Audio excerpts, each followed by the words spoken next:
नमस्कार, मी ॲडव्होकेट स्मिता चिपळूणकर.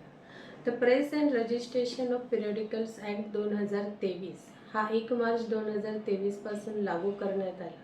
हा कायदा प्रिंट मीडियासाठी लागू करण्यात आलेला आहे आणि जे मेजर ऑफ करेक्शन झाले या कायद्याप्रमाणे की RNAची जी साईट होती ती आता PRG 2023 या साईटने नवीन स्वरूपामध्ये आलेली आहे.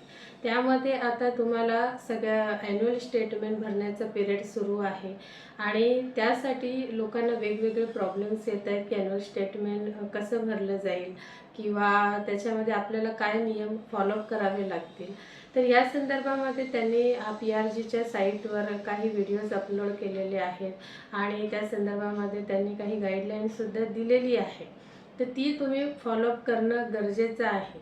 आता नवीन नियमाप्रमाणे ॲन्युअल स्टेटमेंट जी तुम्ही भराल ती त्याच्यात विचारलेले सर्व माहिती ही तुमची खरी असली पाहिजे.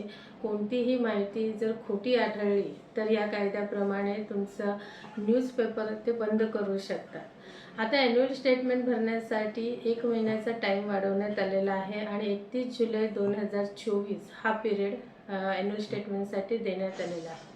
ज्यांच्या कॉपीज 2000च्या वरती आहे त्यांना CA हा मॅन्डेटरी आहे, परंतु CAची फक्त सर्टिफिकेट लागत नाही, तर PRGच्या साईटवर जाऊन CAला सुद्धा स्वतःला आपले डिटेल्स ॲड करावे लागतात आणि आपला ID पासवर्ड जनरेट करावं लागतं. जोपर्यंत CA आपलं आधार लिंक करत नाही तोपर्यंत तुमचं ॲन्युअल स्टेटमेंट भरून होत नाही. ह्याची तुम्ही सगळ्यांनी व्यवस्थित काळजी घ्यावी. ॲन्युअल स्टेटमेंट भरताना सगळ्यात तुमचं ID पासवर्ड जनरेट होणं आणि मग त्याच्यातून जाऊन ॲन्युअल स्टेटमेंट भरणं हे तुम्हाला आता मॅन्डेटरी आहे.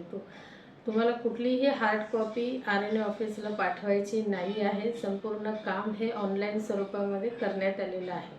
तुमचं ॲन्युअल स्टेटमेंट जोपर्यंत तुमची आधार साईन होत नाही तोपर्यंत ते भरून होत नाही. तर या 2 गोष्टींची तुम्ही काळजी घ्या आणि तुमचं ॲन्युअल स्टेटमेंट तुम्ही योग्यरित्या पूर्ण करा.